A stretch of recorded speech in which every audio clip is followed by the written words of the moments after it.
हुगली रिसड़ा नगर पालिका रविंद्र भवन में दुर्गा महोत्सव की शुभ सूचना प्राप्त हुई। रिसड़ा नगर पालिका के चेयरमैन विजय सागर मिश्रा, श्रीरामपुर पालिका चेयरमैन गिरधारी साहा, उत्तरपाड़ा पालिका चेयरमैन दिलीप यादव, वैधावाटी chairman Pintu Mahato, vice chairman Zahid Hasan Khan और रिसड़ा नगर पालिका के अन्य नगर प्रतिनिधि मौजूद रहे।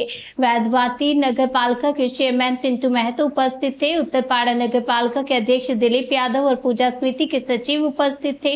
वैधवाती चेयरमैन पिंटू महतो ने आज कहा कि मुख्यमंत्री ममता बनर्जी ने कोलकाता के नेताजी स्टेडियम में पूजा समिति के सदस्यों के साथ बैठक की। पूजा महोत्सव को लेकर बहुत बड़ा ऐलान किया।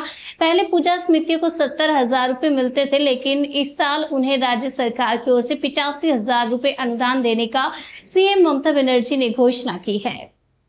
বিভ্রান্তমূলক কথা বলা আমাদের হচ্ছে আমরা সত্যিভাবে কাজ করতে চাই, মানুষের সঙ্গে থেকে ঘুরতে চাই, পশ্চিমবাংলার দুর্গাপুজোকে বাঁচিয়ে রাখতে চাই।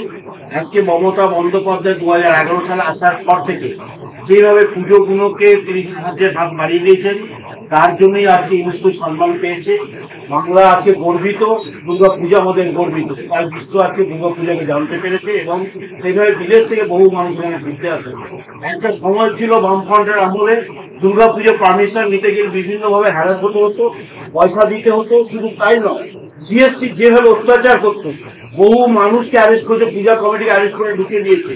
তার প্রতিবাদ হচ্ছে বিভিন্নভাবে, কিন্তু মমতা বন্দ্যোপাধ্যায় আজ সিএসসি আজকে ডিসকাউন্ট দিচ্ছে। মমতা বন্দ্যোপাধ্যায় 85 আজকে যে মিটিং এ তিনি ঘোষণা করেছেন 85,000 টাকা দেবেন, সেটা তিনি ঘোষণা করেছেন। আমরা পশ্চিমবঙ্গবাসী হিসাবে প্রত্যেকে তাকে আজকে ধন্যবাদ জানাচ্ছি। বিজেপি কি কাজ করছে এবং সিপিএম কি করছে সেটা আমাদের দেখার কাজ না, আমরা কাজ করব। আজকে আমি ধন্যবাদ জানাই মমতা বন্দ্যোপাধ্যায় এটা ডিক্লেয়ার করেছেন এবং সর্বোপরি আজকে এখানে ভার্চুয়াল মিটিং রিসরা পৌরসভায় হয়েছে।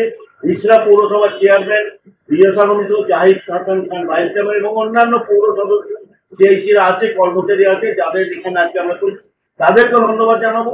এবং আজকে ভার্চুয়াল মিটিং এ আমাদের পৌর প্রধান উত্তরপাড়ার দিলীপ যাদব উপস্থিত হয়েছে, আমাদের পিন্টু মাহাতো উপস্থিত, বদ্রি পার্টি হাসিনা উপস্থিত হয়েছিল। আমরা প্রত্যেকে আমরা চাই আমরা বাংলার পুজোটাকে বাঁচিয়ে রাখবো, এটাই আমাদের সংকল্প। 70 থেকে 85 হয়ে গেল, কি বলবেন? না, ব্যাপার হচ্ছে যে আমাদের 2011 সালে মাননীয় মুখ্যমন্ত্রী মমতা ব্যানার্জি পশ্চিমবঙ্গ সরকারে আসার পর থেকেই শুধু দুর্গাপুজো না, উনি সব ধর্মের যাতে ধর্ম ভালোভাবে পালন করতে পারেন, তাদের উৎসব যাতে ভালোভাবে পালন করতে পারেন, তিনি সব দিকটাই দেখেন।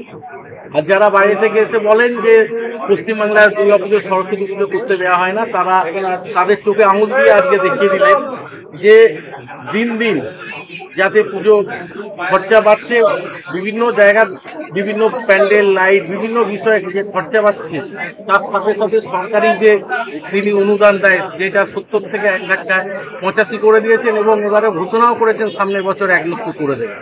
এইভাবে ক্লাবগুলোর পাশে যেভাবে দিদিগুলি থাকছেন, বড় পুজোগুলোর স্পন্সার পায়, কিন্তু গ্রাম বাংলায় যে পুজোগুলো ছোট ছোট পুজো আছে সেই পুজোগুলোর জন্য খুবই উপকারী। তাদের এই 85,000 টাকায় তুলতে গেলে তাদের কালঘাম ছুটে যায়।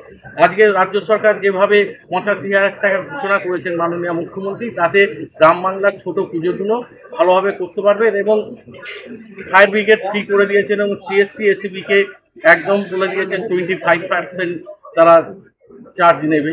এইভাবে তিনি দুর্গাপুজোকে যেভাবে আরও উৎসাহিত করছে, আমরা নিজেরা যে যার এলাকায় থাকি আমরা জানি আমাদের পুজো পারমিশন দিতে হয় লোকালি। প্রতি বছরই 10টা-15টা করে নতুন নতুন পুজো হচ্ছে, এতে দুর্গাপুজো এলাকায় প্রচুর বাড়ছে এবং আজকে এই দুর্গাপুজো ভারত ছেড়ে সারা বিশ্ব বন্দিত হয়েছে, বিদেশিরাও এখানে দুর্গাপুজো দেখতে আসেন। যারা আমরা লোকালি আমরা আছি প্রশাসনে, আমাদেরও দেখতে হবে বাইরে থেকে যে সমস্ত মানুষরা আসবেন, রাজ্য সরকার যে যে নির্দেশগুলো দিয়েছে সেইগুলো সঠিকভাবে যাতে আমরা পালন করতে পারি, কোনো দর্শনার্থীর যাতে না কোনো অসুবিধা হয় সেই দিকগুলো আমরা